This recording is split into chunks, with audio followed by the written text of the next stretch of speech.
Introducing health and wellness advocate, veteran international real estate investment expert, author and speaker, Adiel Gorel. Health tips, fitness tips, nutrition and well-being, world-class experts, all right here on my podcast, The Adiel Gorel Show. Hi, everyone. It's a joy to be back here with you again. Very exciting. Today, we have a special guest, John Diggs. John is a certified life coach, a certified NLP practitioner, and mind mapping mentor, something I would love to learn more about, as I'm sure you do too. And not only that, as a mind mapping mentor, he helps people become Mappineers, which we are going to learn, all about. So I'm excited about that.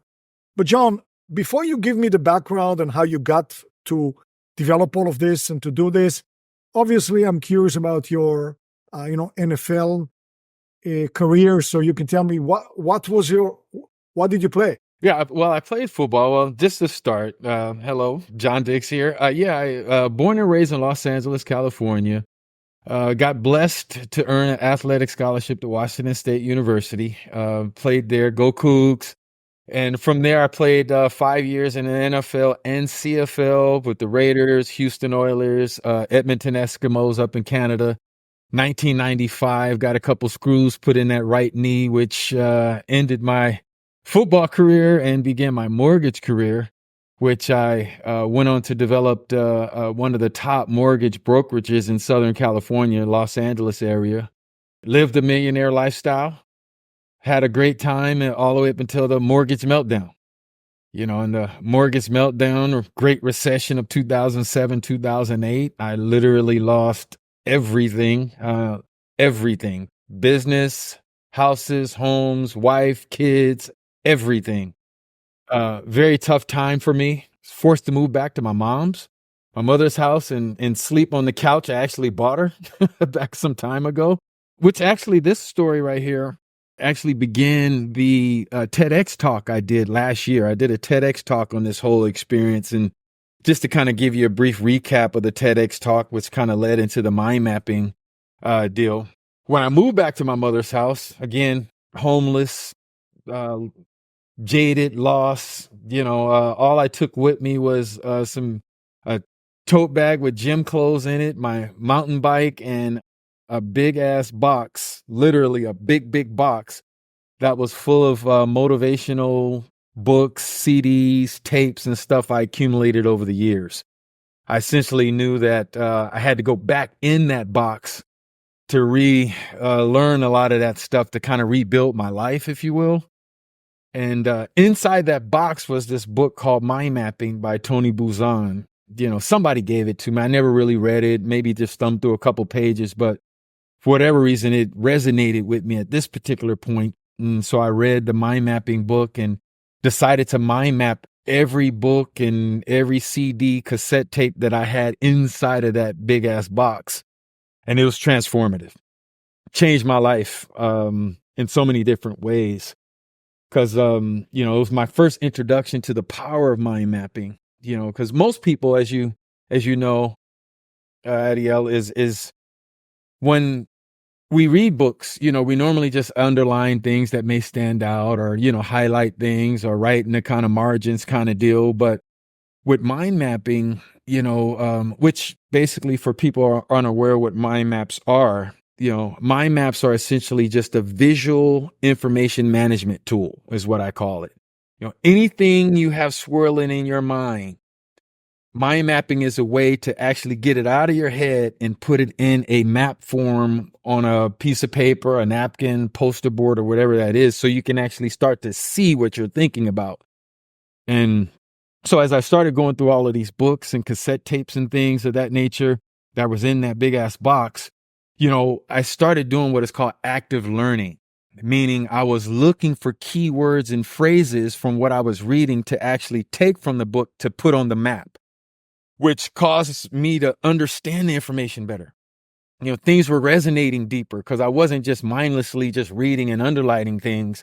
I was really hunting for key words and key phrases that, of what that paragraph or what that chapter was talking about to actually include it on my mind map, which caused the information to, me to understand it more.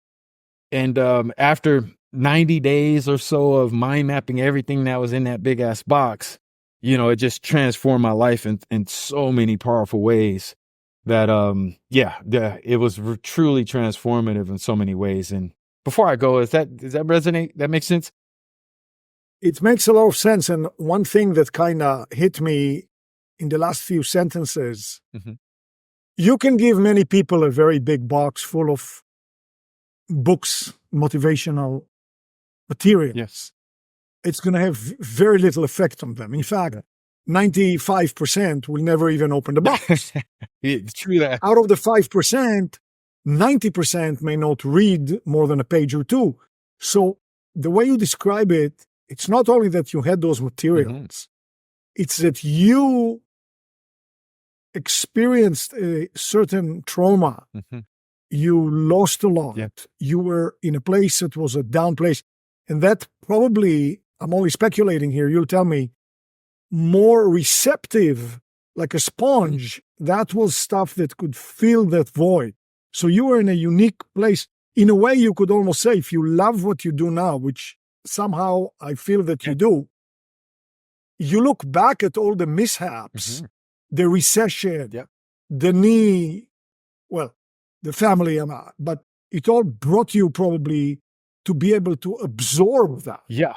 Don't you think? Absolutely. And it's so interesting. I was just having a conversation with a friend of mine in that, but humans, it's so unfortunate that, most of us have to go through like this big catastrophic crisis and big dramatic event to open up, to finally be like, all right, I got to open up to learn some new information, and that's one of my missions, is to try to change that so people don't have to go through such a traumatic experience to finally be open to learn new information and grow and evolve. When, instead of having to do all that, I'm hopeful that my message is strong enough to get people to open up to make transformation without having to go through so much pain. But yeah. Right. You see, so that's like, for you, it happened at the right time. So you absorbed it. But for most of us now, you are there, and your mission, I'm guessing, is to make it so that we absorb it regardless of where we are, right?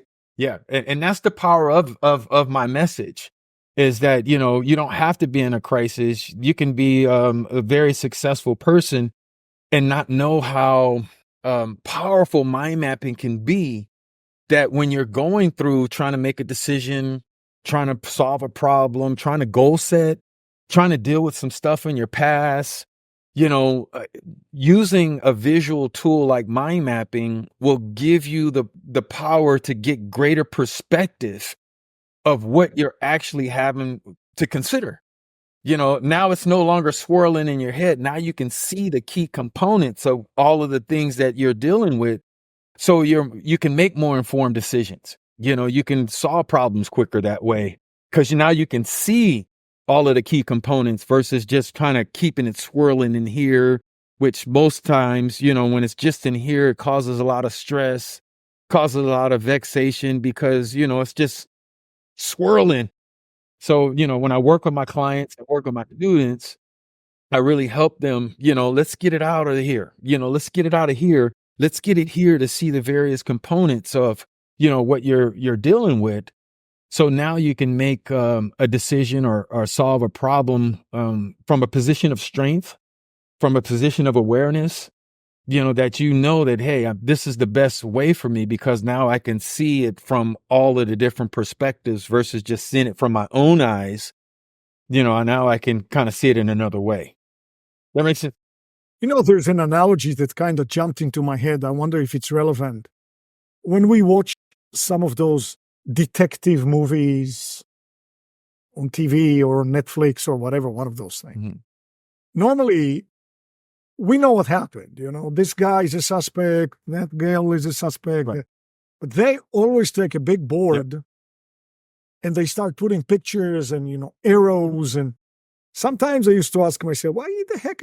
But, isn't that somewhat similar is. to getting everything visually Yeah. organized? It totally is. You're able to connect dots. You start to see relationships between certain things that you didn't think related or connected. But by you being able to see it outside of yourself in such a way, now you can kind of, like I said, it empowers you because you're like, wait a minute, now I see the total picture of what I'm dealing with versus just my perspective, or maybe just a little perspective of what I'm dealing with. Now I can see the totality of it. So what I did, like kind of like back to that story, a couple things that I learned that I think you and your listeners will find, valuable in that first 90 days of me really embracing mind mapping that way.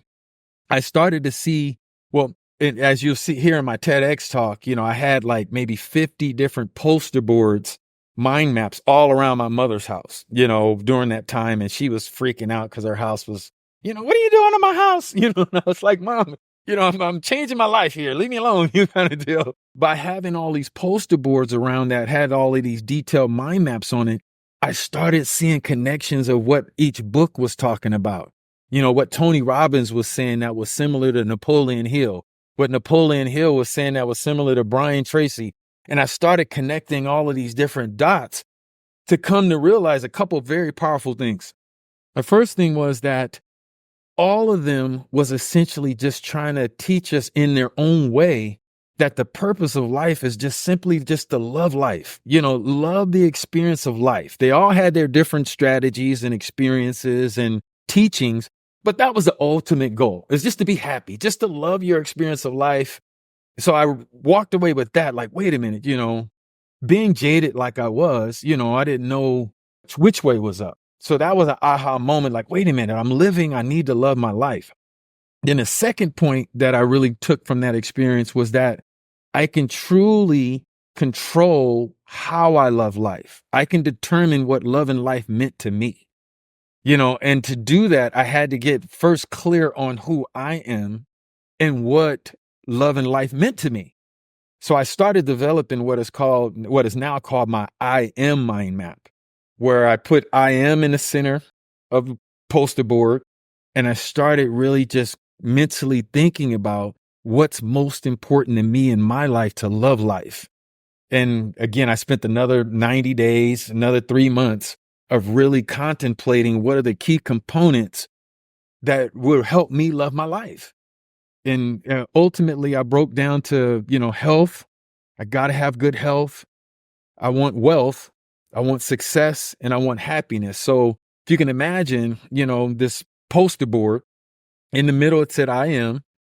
It had health, wealth, success, and happiness around it. So once I got clear with that, as what mind mapping does for you, now you start to be like, all right, let me take it the next step. What does really health mean to me? Health is so general. How can I be specific? What are the key areas of health? Then after time of grappling with that, I came to realize that spiritual health, physical health, and mental health. I want to have good spiritual health, mental health, physical health.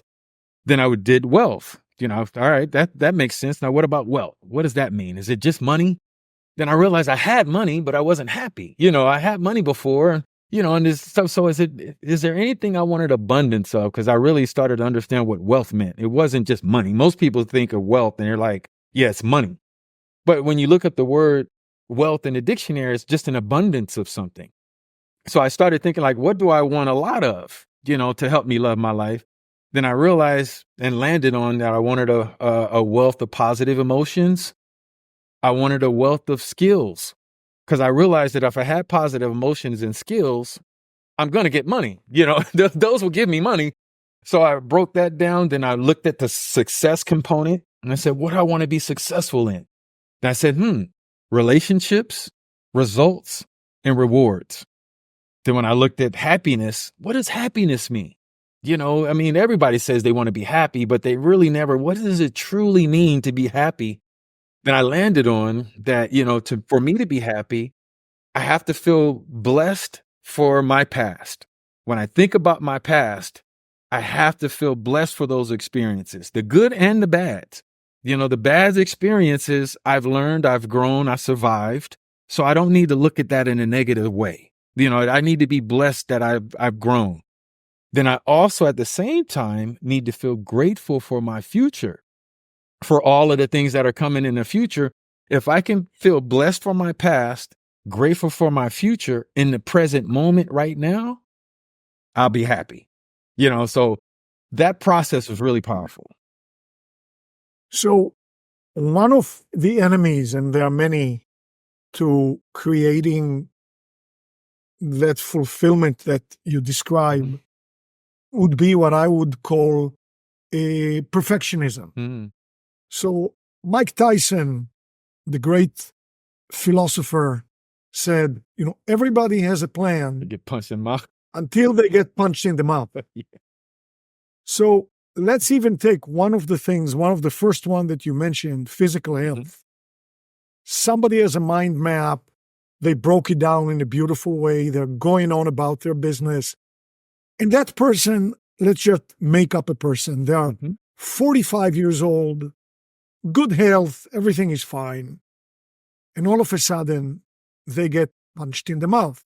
They go to the doctor, and the doctor says, you have X, whatever X might be. Well, they leave the doctor's office. Maybe they get a second opinion. Now, if they're a perfectionist, there'll be a little voice inside saying, it's all for naught. Everything is worth zero because now you're not really healthy. You have this flaw.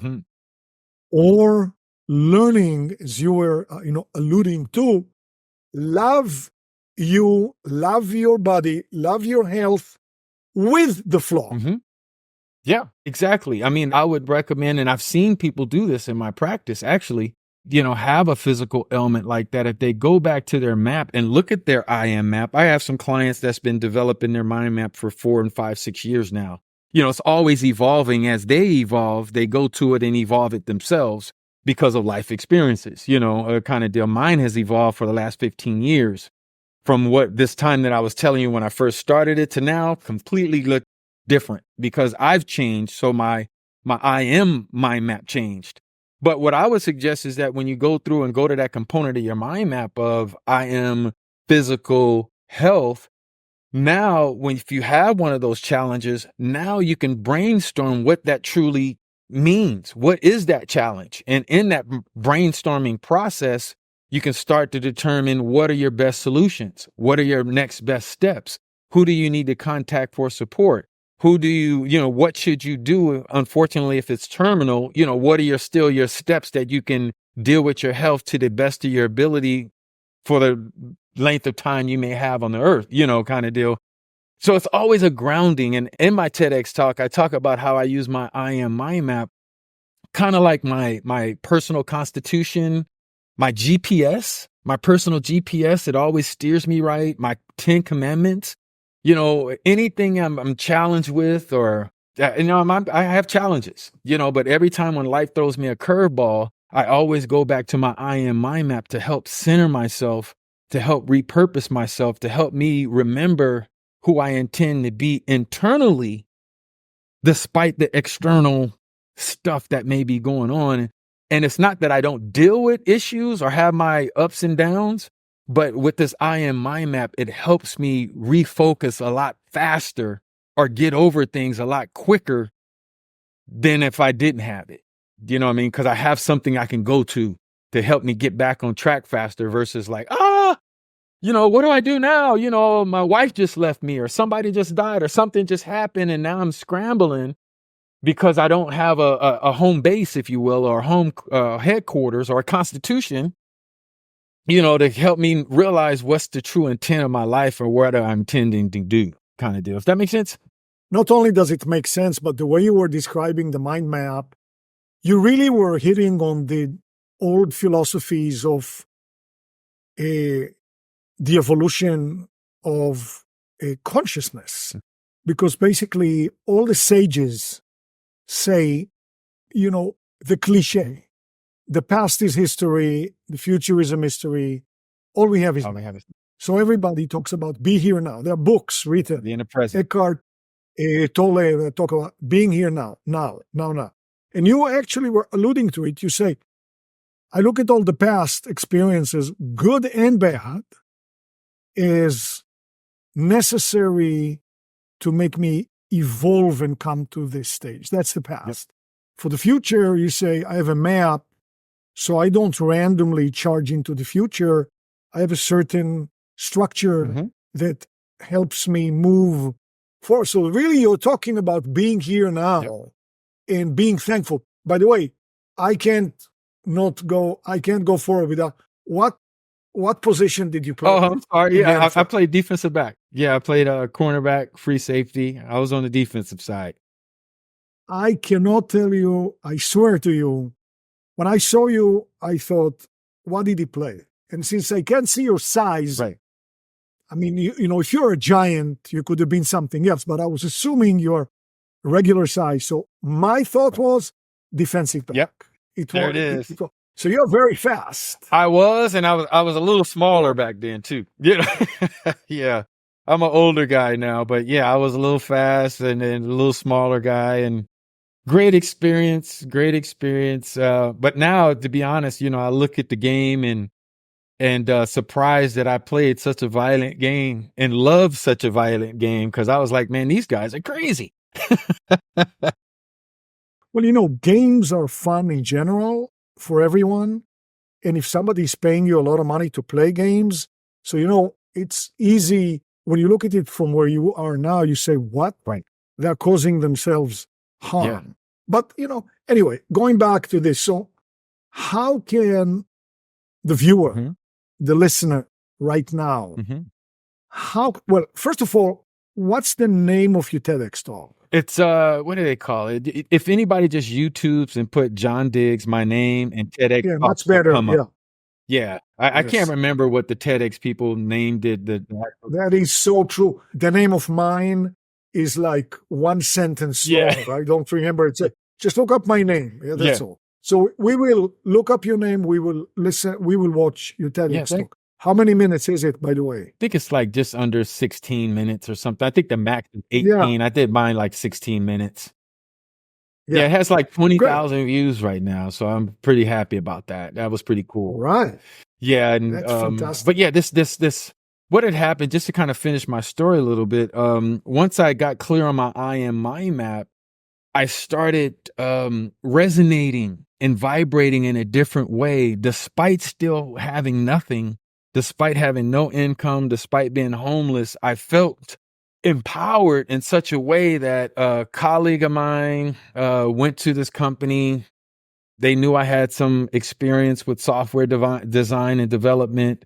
I went into this company and landed a $180,000 a year gig within 8 months. So I really went from homeless to successful, rags to riches, if you will, in less than 8 months. And I know, absolutely positively sure, that it was because what mind mapping did to help me get clear, sort out all of that crap that was going on because of the drama in my life, helped me get clear on who I was, that I went into that interview, went into that opportunity very clear on who I am and what I deserve and what I expected in my life, that caused me to get the job, you know, and my life has been different ever since.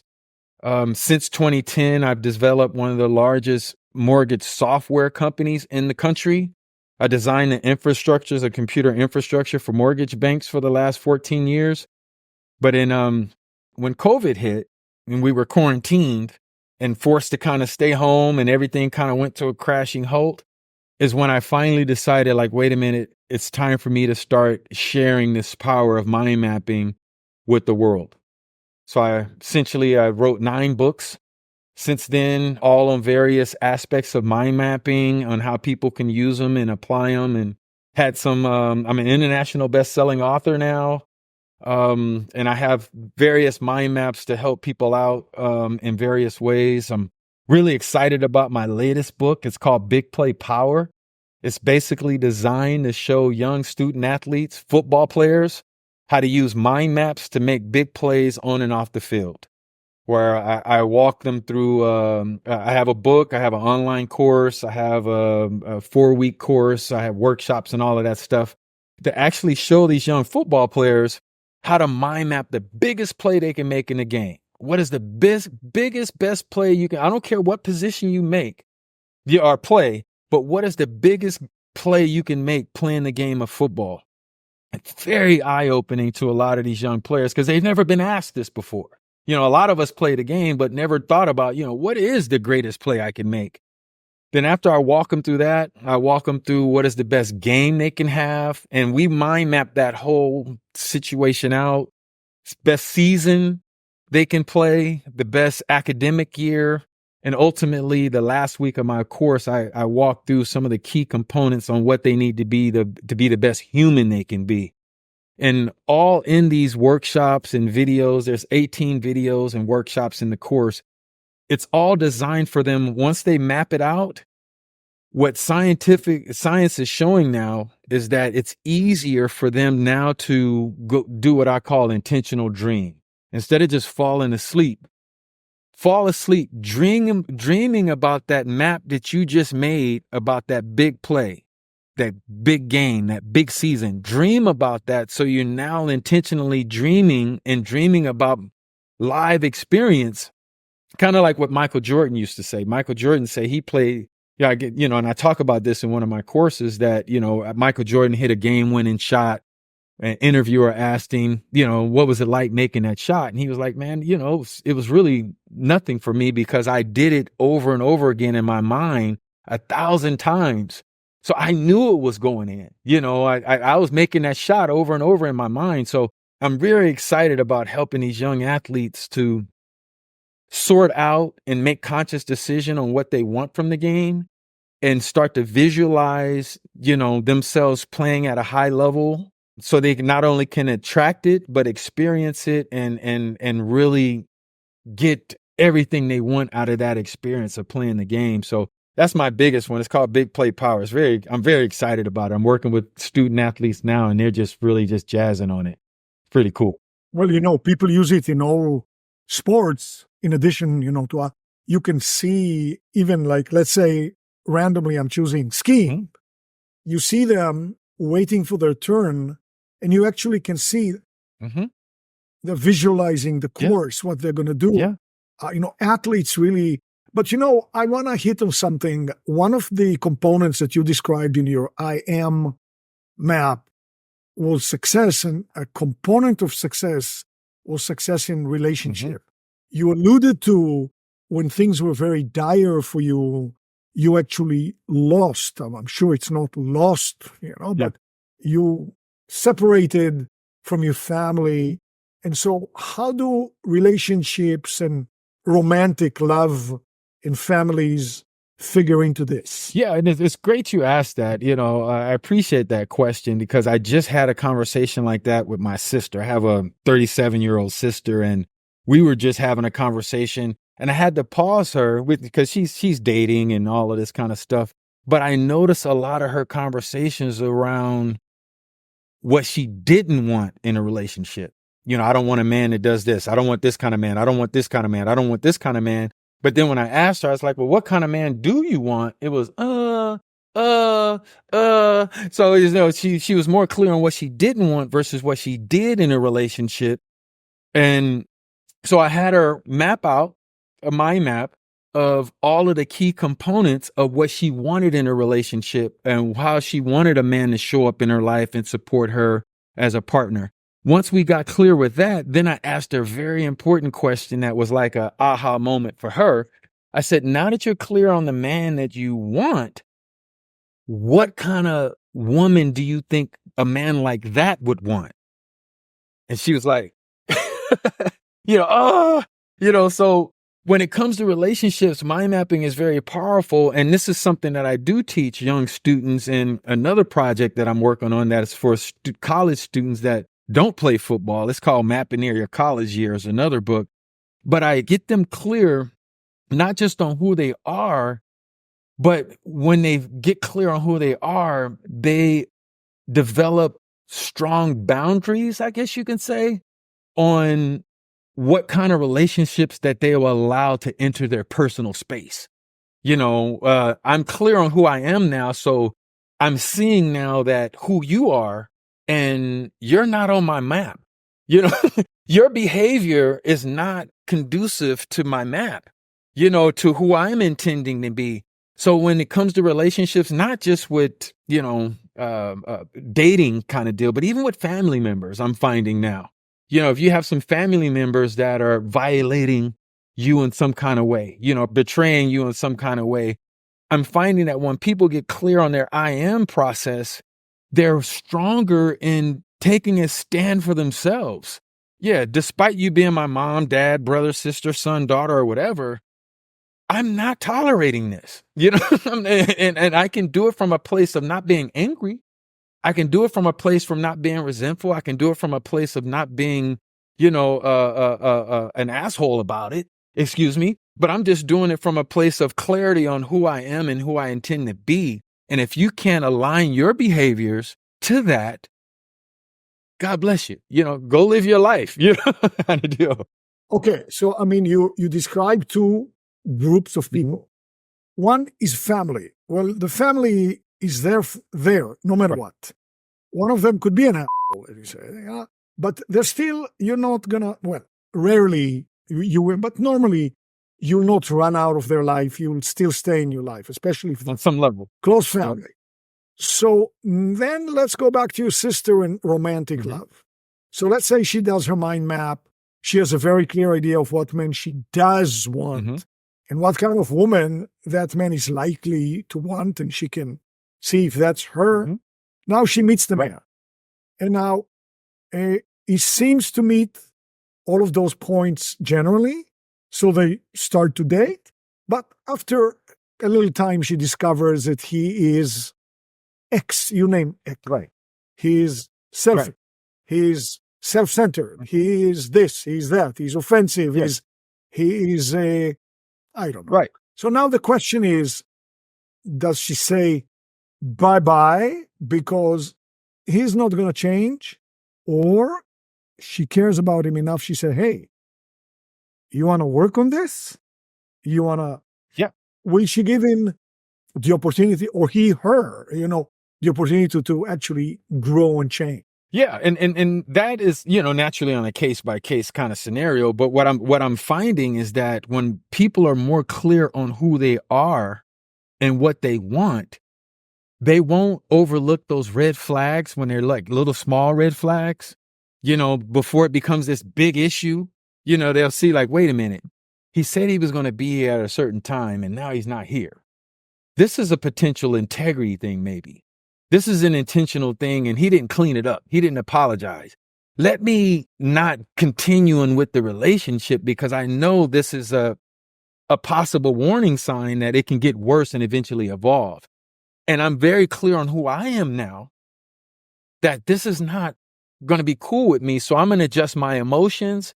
I'm going to adjust my behavior sooner rather than later because I'm more clear on who I am. And I think a lot of people, when they're in relationships that aren't clear with themselves, you know, well, just to back up a little bit, it seems like just in my new dating experience, I've been doing a little dating lately. It seems like a lot of people are wanting relationships, not only to just take from it, but they're in the relationship because they believe that relationship will help them be more fulfilled. Which is a warning flag for me now when my dating is like, wait a minute, you're not clear on who you are and not loving yourself and at peace with yourself. And you're looking for me to come help you be happy, you know, and that's not going to work because that I'm clear now that you're in this to take, not necessarily to give or to contribute.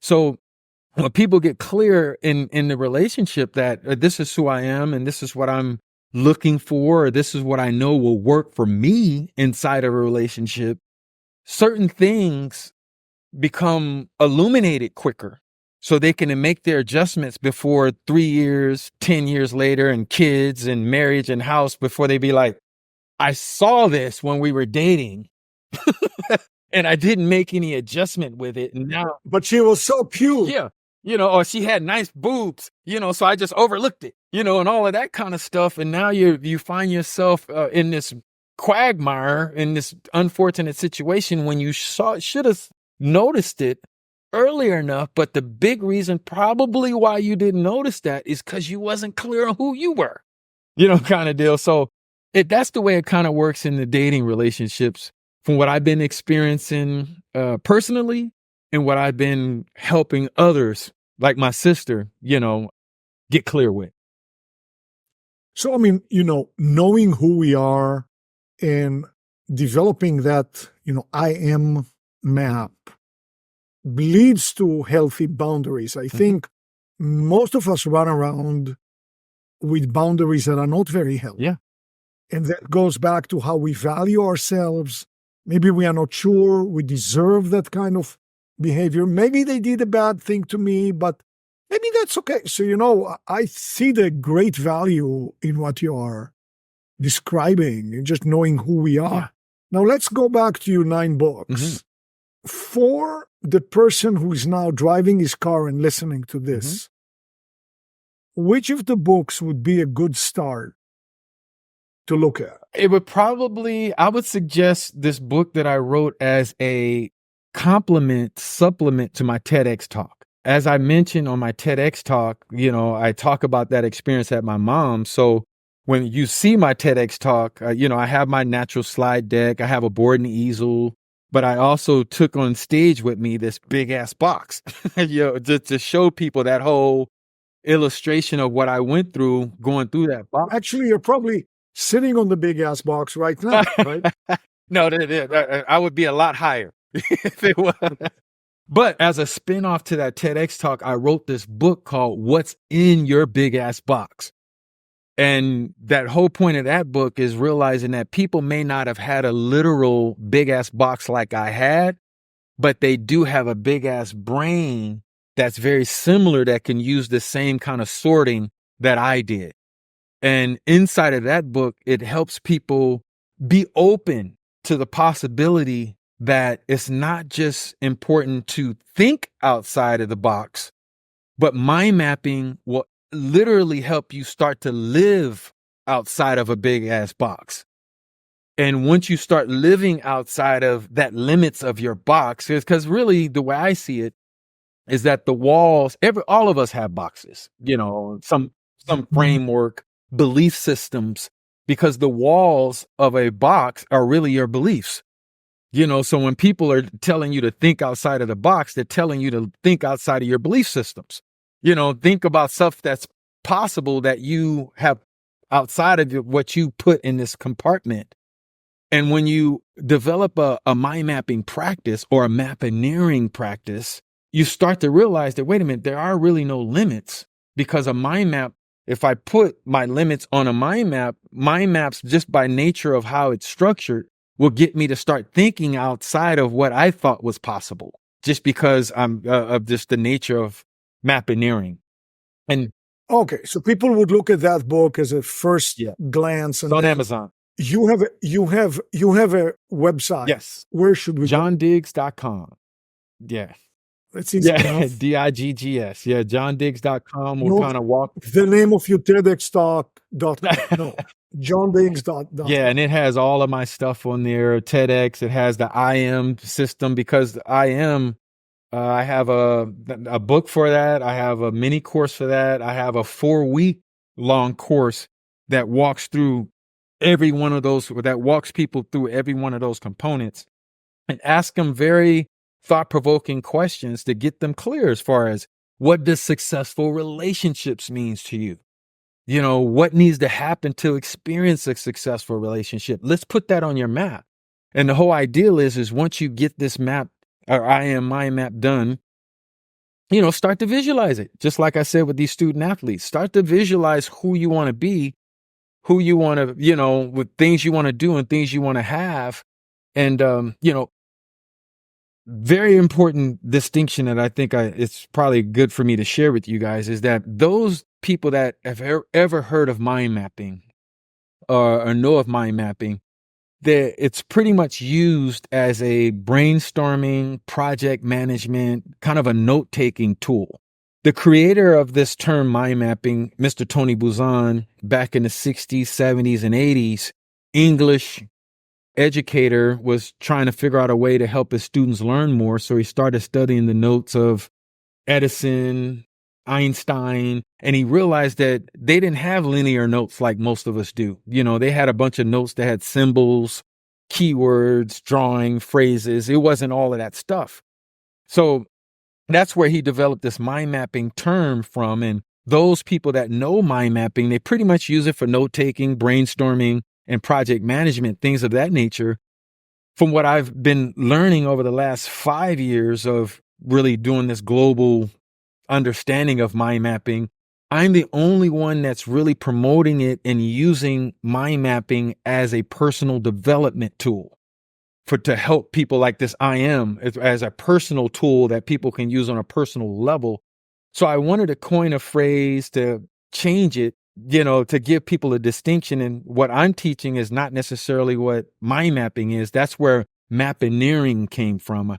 And I call it Mappineering, using your imagination to engineer beautiful mind maps to love your life more is the tagline for it. So that's where Mappineering comes from. So when you and your viewers hear Mappineering, know it's more for using mind maps for personal development, peak performance, and optimal living kind of deal.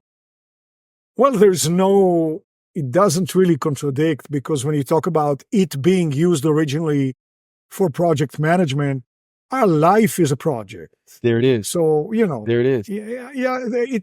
Now, a project that needs to be managed. Right, exactly. So I believe you said you are building a community. Can you tell us about that? I think you even have a name for it. Mappineerville. Yep, Mappineerville.com, or the Ville for short. It's just call it the Ville. It's been growing. So excited about it. I'm getting people from now all over the world that are joining the community. Inside of the community, I have various, tons, dozens and dozens of mind mapping templates and spaces and exercises and tutorials to show people how to use mind maps on a daily for, daily successes, for teamwork projects.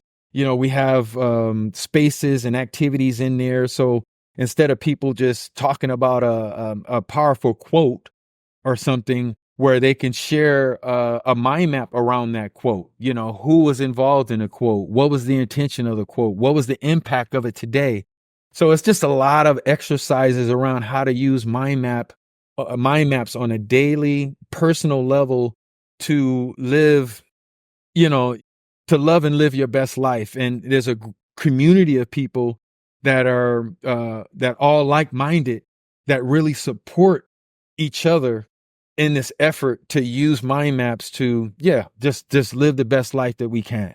And it's so exciting because you're getting so many great people from literally around the world that are joining, just with this thrill and excitement of like, let me get in here and start figuring out how I can start to visualize not just my I am, but just every other component of my life. I know that I can now have this visual tool that can help me, but I also have now a community of supporters that can help support whatever I'm trying to do as well. So it's called the Ville, Mappineerville.com. It's very exciting. And that's one of my really, my joys, is to be in the community and see people collaborating. Cause now with mind maps today, when I first started mind mapping, it was just the poster board. But now I'm partnered with this company called MindMeister out of Vienna, Austria. And now, with it being online, we can get, 30, 40, 50, 100 people actually collaborating on the same mind map together.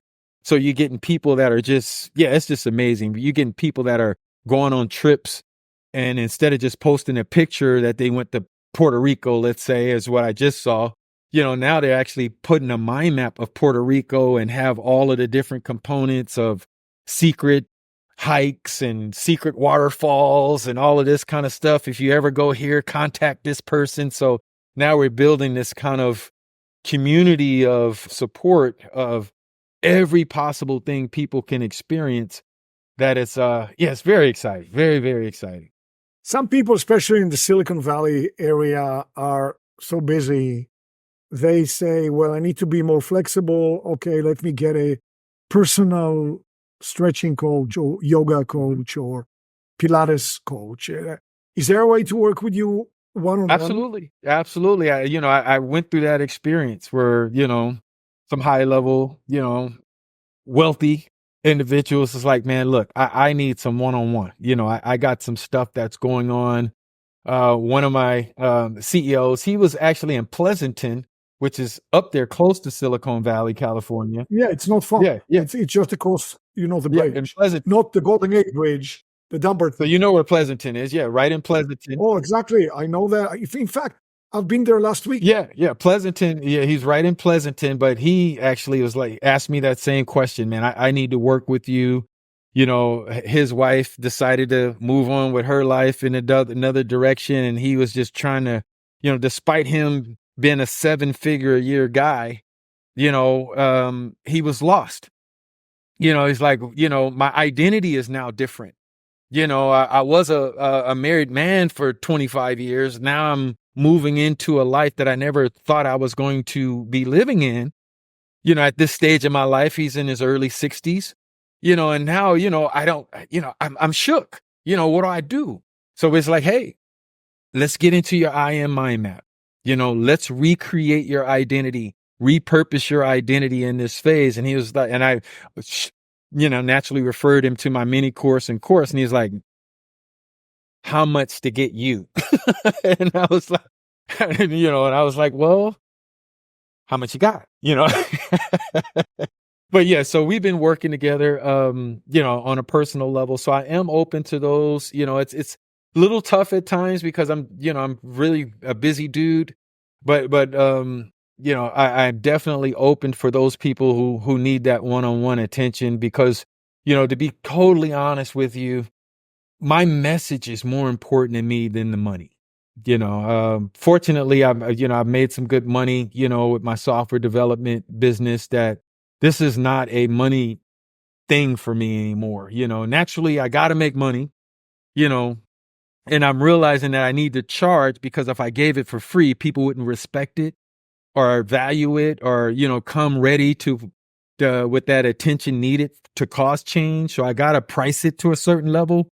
But I'm so passionate about just causing and creating change in people's lives that, that's more important to me than, the dollar per se, So I'm totally open for one-on-one coaching. I do have some one-on-one coaching with some student athletes right now that their parents, high school student that I'm dealing with that's here in my neighborhood. Great kid, but just got to sort out, what he really wants from the game of football. He's a high school player, got some good talent, but just kind of mixed up, on what he really wants from the game, what he really wants in his life.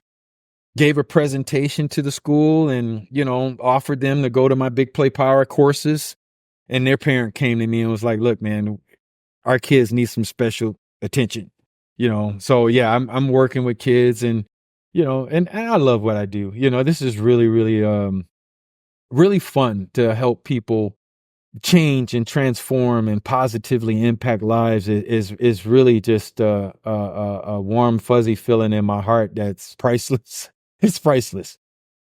Hopefully, even for the successful kids who get to, the NFL, maybe it'll help them cope with being a very young person and all of a sudden swimming in money that they're not used to.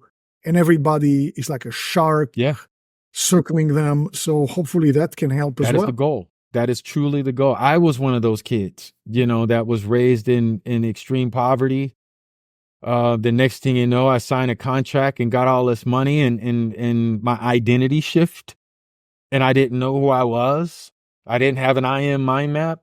So, I squandered a lot of money, squandered a lot of opportunity, bought things I didn't need to impress people I didn't like, kind of deal. So that is a story that I tell to a lot of young student athletes as far as, even though you're in high school now, let's start mapping out what that experience will be when you get there. Not just to start attracting that experience to you, but when it happens, you're more prepared mentally to deal with that experience because you rehearsed it in your mind that, hey, once I make it to the NFL, I've already determined how my identity is going to be. I already determined what's most important to me and how I'm going to live, so I don't make decisions that I end up regretting later, kind of deal. So yeah, that you're spot on with that. Where are you based geographically? I'm in Phoenix, Arizona right now. Oh, that's not far from us. Yeah, where are you at? The San Francisco Bay Area. Okay, nice.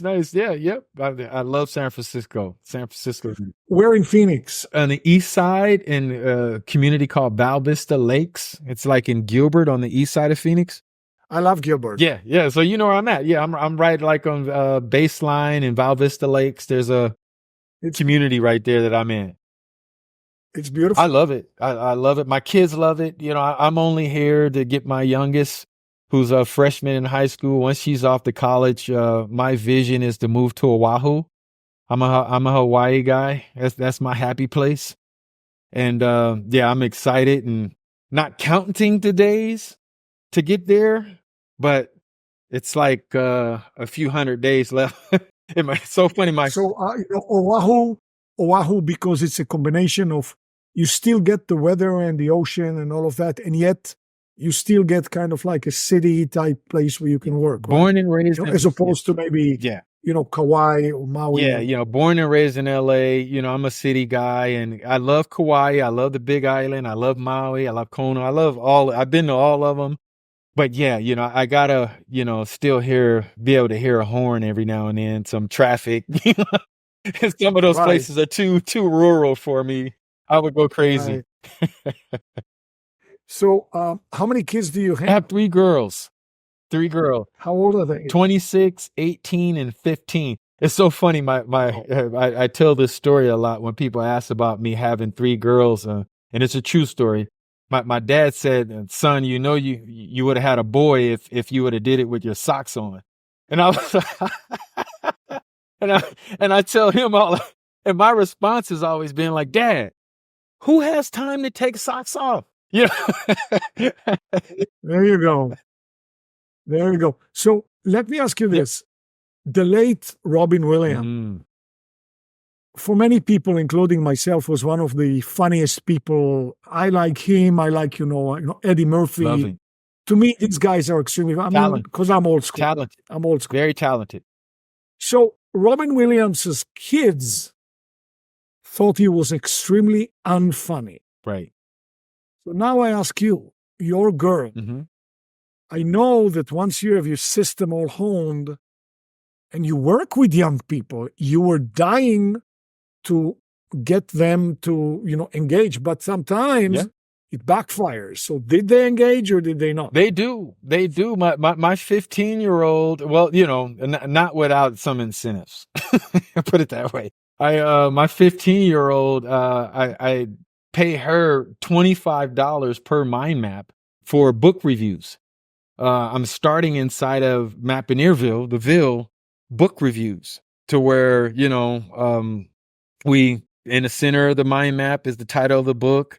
Around the subtitles are all the chapters of the book.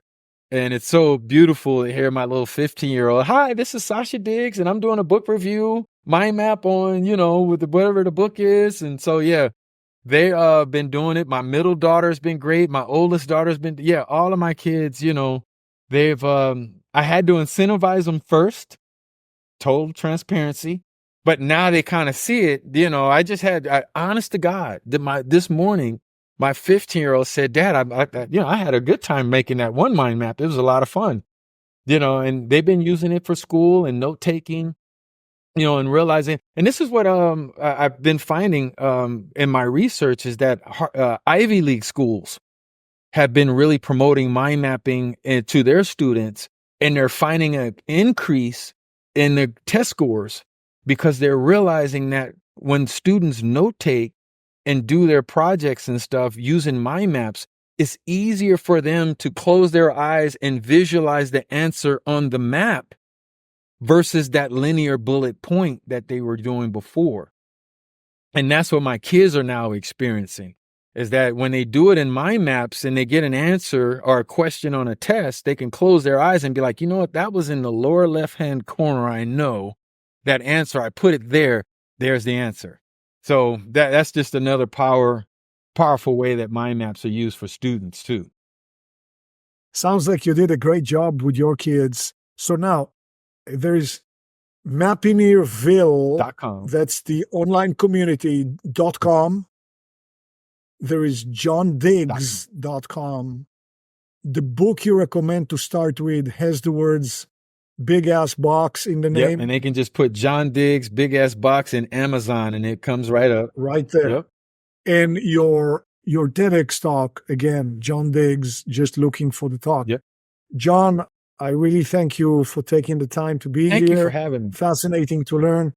I look at what you did as a facilitation of getting in all the information from all the corners of the self-development and improvement and methods and funneling it in an accessible way to us who are all super busy. Yeah.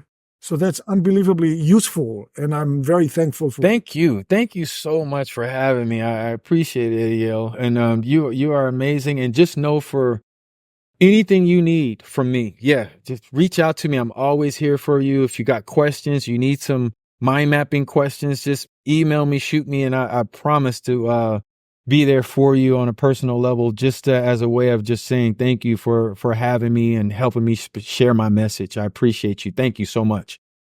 Thank you. Thanks for being here, John. It was really a pleasure. Thank you. Introducing health and wellness advocate, veteran international real estate investment expert, author and speaker, Adiel Gorel. Health tips, fitness tips, nutrition and well-being, world-class experts, all right here on my podcast, The Adiel Gorel Show.